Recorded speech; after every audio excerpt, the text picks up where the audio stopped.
जय श्री कृष्णा। स्वागत है आपका सारथी त्रिशला के साथ। कैसे हैं आप लोग, कैसे हैं घर में सब, ज़रूर बताइएगा। चलिए जी, आज मैं आपको एक ऐसा तरीका बताती हूँ जिसे आप रात को करेंगे और सुबह तक आपको उसका रिजल्ट ज़रूर मिलेगा। क्या है, कैसे करना है, सब कुछ बताऊंगी, लेकिन इससे पहले ये बताऊंगी कि मैं कौन हूँ। मैं आपके एस्ट्रोलॉजर हूँ, वास्तु शास्त्री हूँ, चेहरा भी पढ़ती हूँ, आवाज़ भी पढ़ती हूँ और हाथों की लकीरें भी पढ़ लेती हूँ। चूँकि आपकी सारथी हूँ इसलिए आपको जीवन का सार समझाने चली आती हूँ। आपने क्या कभी गाय के मस्तिष्क पे इस तरीके से हाथ फेरा है और उसके बाद उस स्पर्श को आपने अपनी दोनों आँखों पर करा है? नहीं करिएगा। जब भी आप गाय को रोटी खिलाने जाएं तो उनके मस्तिष्क पर इस तरीके से हाथ ज़रूर फेरिए और उसके बाद अपनी इन उंगलियों को अपनी दोनों आँखों पर लगा लीजिए। ऐसा करने से मन की शांति प्राप्त होती है। मन में बहुत सारी उथल पुथल होती है, खास करके मेरी प्यारी बच्चियों को अथाह के सवाल चलते हैं, अथाह की उनके अंदर जिम्मेदारियां होती हैं, सबकी टेंशन्स लेके चलती हैं, बच्चों की, पति की, सास की, ननद की, भाई की, पिता की, इतनी सारी जिम्मेदारियों से घिरी होती हैं। तो इन्हें ये काम करने की बहुत ज़्यादा ज़रूरत होती है। जब कभी भी हमें जीवन के अंदर भाग्य का सपोर्ट ना मिल रहा हो तो आप गाय को गुरुवार के दिन रोटी खिलाना चालू कर दीजिए। और रोटी कैसे खिलाएंगी? आटे के अंदर थोड़ा सा बेसन मिलाकर, और अगर आप चुटकी भर हल्दी भी डाल देना तो और मज़ा आ जाएगा। अब जब आपने रोटी खिला दी तो उसके बाद आप उनकी पीठ पर स्पर्श ज़रूर करिए और इस स्पर्श को आप अपने कंठ पर लगाइए। ऐसे अगर आप अपनी इन 3 उंगलियों से ये स्पर्श करके अपने कंठ पे लगा लेती हैं ना, तो ऐसा करने से एक तो आपकी वाणी हमेशा अच्छी रहती है, लोग आपकी चीज़ों से प्रभावित होते हैं, आपके अंदर से आकर्षण उत्पन्न होता है, लोग आपका सम्मान करते हैं, आपकी बात को वैल्यू देते हैं और साथ ही साथ में आपको जीवन में आगे तरक्की करने के मौके मिलते हैं। ये कार्य पुरुष भी कर सकते हैं, ये केवल स्त्रियों के लिए नहीं है। चलिए जी, क्या आपने कभी गौ माता को चारा या रोटी खिलाने के बाद उनकी पूंछ को स्पर्श किया है? नहीं? अब ज़रूर करिएगा। बुधवार, गुरुवार और शुक्रवार अगर आप गौ माता को चारा खिलाते हैं या रोटी खिलाते हैं और उसके बाद आप उनकी पूंछ को स्पर्श करके वो स्पर्श आप अपने माथे पर, अपने मस्तिष्क पर लगा लेते हैं, तो ऐसा करने से बड़ी से बड़ी आपकी कुंडली में बन रहे नकारात्मक दोषों से आपको मुक्ति मिल जाती है। चाहे वो काल सर्प हो, पितृ दोष हो, वंश दोष हो, श्रापित दोष हो, चंडाल दोष हो, किसी भी तरह का दोष हो ना, कोई बड़ा काम ना कर पाओ तो ये छोटे छोटे काम कर लीजिए। जिन बच्चों को कंपटीशन एग्ज़ाम्स में जाना है और उन्हें बार बार दिक्कतों का सामना करना पड़ रहा है, सरकारी नौकरी नहीं मिल पा रही है, तो आपको क्या करना चाहिए? सोम, मंगल, बुध, गुरु, ये 4 दिन गौ माता को अपने हाथ से रोटी खिलाना चालू कर दीजिए। लेकिन कोरी रोटी मत खिलाना मेरी जान, साथ में मीठा ऊपर ज़रूर रख देना, गुड़ रख देना। और उसके बाद जहाँ गौ माता खड़ी हो ना, उस जगह की मिट्टी को आप स्पर्श करके अपने दोनों कानों के पीछे लगाइएगा। उसके बाद अपने मस्तिष्क पे लगाइएगा, जैसे पूरा चंदन लगाते हैं ना, इस तरीके से।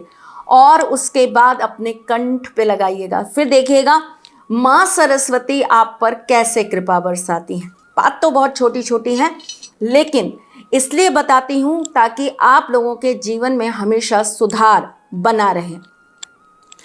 अगर आप अपने घर के नॉर्थ ईस्ट में या ईस्ट में या नॉर्थ ईस्ट में अगर आप एक कामधेनु की प्रतिमा रख लेते हैं तो आपके घर में हमेशा सुख, शांति, बरकत और उन्नति बनी रहती है। इस तरह के आप अगर नंदी अपने कार्य क्षेत्र की टेबल पर रखते हैं तो ये आपको स्थिरता देते हैं, ये आपके काम में बरकत देते हैं और इनके आशीर्वाद से आपका स्टाफ, आपके इर्द गिर्द के लोग आपके लिए सपोर्टिंग रहते हैं। देखिए, मैं आपको हर तरह की चीज़ें शेयर करती हूँ, चाहे वो आध्यात्मिक हो, चाहे वो आपकी ज्योतिष से रिलेटेड हो, चाहे वास्तु से, लेकिन मुझे टाइटल ऐसे ज़रूर डालने पड़ते हैं जिससे आप अट्रैक्ट होकर वीडियोस देखें। मेरा उद्देश्य कभी किसी के लिए कुछ गलत करना नहीं होता, आपको अच्छा ज्ञान, अच्छी चीज़ें पहुंचाना हमेशा मेरा यही उद्देश्य रहता है। आपको ठाकुर जी के और समीप लाना, उनका प्यार, उनका आशीर्वाद आपके घर तक पहुंचाना। सारथी परिवार बस यही हमेशा प्रार्थना करता रहता है और इसी उद्देश्य से मैं आपके लिए हमेशा कुछ नया, कुछ अलग, कुछ अद्भुत लेकर आती रहती हूँ। चलिए जी, जाने से पहले आज का आपका महा उपाय। किसी को अगर आपको अपने पास बुलाना है, किसी को अपना बनाना है या किसी के साथ जीवन भर का नाता निभाना है, कमिटमेंट देकर कोई भाग गया है, कोई आपको धोखा दे गया है या बार बार आपका दिल दुखाता है, पति आपको बार बार तिरस्कार करते हैं, पति आपका सम्मान नहीं करते हैं, दुनिया की सुनते हैं पर आपकी नहीं सुनते हैं, तो रात को अपनी चप्पल के नीचे आप ये चीज़ दबा कर रख दीजिएगा और सुबह ये प्रयोग करिएगा। जानिए, समझिए क्या करना है आपको। आपको एक वाइट कलर का पेपर लेना है। इस पेपर के ऊपर आपको लाल पेन से लिख देना है 7125। आपको इसके अंदर 5 लाल मिर्च के, सूखे लाल मिर्च के आपको जितने भी बीज निकलते हैं ना, वो डालकर रख देने हैं और इसके ऊपर आपको अपनी यूज़ करी हुई चप्पल रख देनी है। वही चप्पल रखिएगा जो आप सबसे ज़्यादा यूज़ करते हो। उसके बाद आपको अपने बेडरूम के अंदर एक शीशी शहद की लेनी है। इसके अंदर आपको 2 लाल मिर्च के बीज निकालकर डाल देना है। भोजपत्र के ऊपर आपको उस व्यक्ति का नाम लिख देना है जिसे आप अपने पास बुलाना चाहती हैं या जिसे आप दिल से अपना बनाना चाहती हैं। किसी और के पति के लिए मत करिएगा, ये काम लगेगा नहीं, मेरे ठाकुर जी होने नहीं देंगे। उस व्यक्ति का नाम भोजपत्र पे लिख के इस शहद की डिब्बी में डालकर बंद करके रख दीजिए। अगर आप किसी को दिखाना नहीं चाहती हैं तो छुपा कर रख दीजिए, नहीं तो आप अपने बेड के पास रख दीजिएगा। अगले दिन सुबह आप इस, जो आपने ये बनाई थी ना चप्पल के नीचे जो आपने पोटली रखी थी या जो पैकेट रखा था, इसको आप निकाल लेंगी अपनी ही चप्पल से।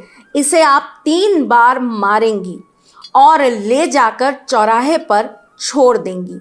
और ये जो शहद की डिब्बी है जिसके अंदर आपने उनका नाम और आपने बाकी की चीज़ें रखी हैं, वो आप अपने बेडरूम से ठीक 3 दिन के बाद, जैसे अगर आपने ये कार्य सैटरडे को किया तो संडे, मंडे, ट्यूसडे को आप ले जाकर ये शीशी किसी भी सुनसान जगह पर छोड़ देंगी या किसी पेड़ के नीचे रख देंगी।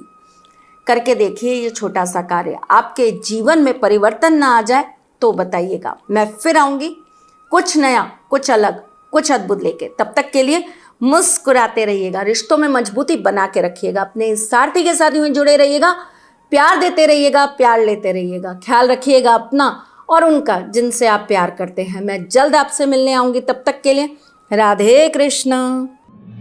सारथी मां त्रिशला ज्योतिष के क्षेत्र में विश्व विख्यात नाम है। ज्योतिष शास्त्र में पीएचडी मां त्रिशला पिछले 22 वर्षों से ज्योतिष की सभी परंपरागत विधाओं के साथ साथ अनेक दुर्लभ गुण विधाओं जैसे परछाई एवं नव्स के अध्ययन से अपनी सटीक भविष्यवाणी और पूर्वानुमान के लिए विख्यात हैं।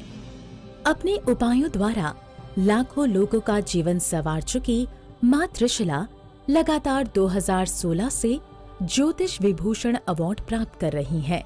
साल 2018 में उन्हें उत्तराखंड के मुख्यमंत्री त्रिवेंद्र सिंह रावत ने ज्योतिष विभूषण अवार्ड से सम्मानित किया था और साल 2016 में उन्हें राजस्थान में बेस्ट एस्ट्रोलॉजर के अवार्ड से नवाजा जा चुका है।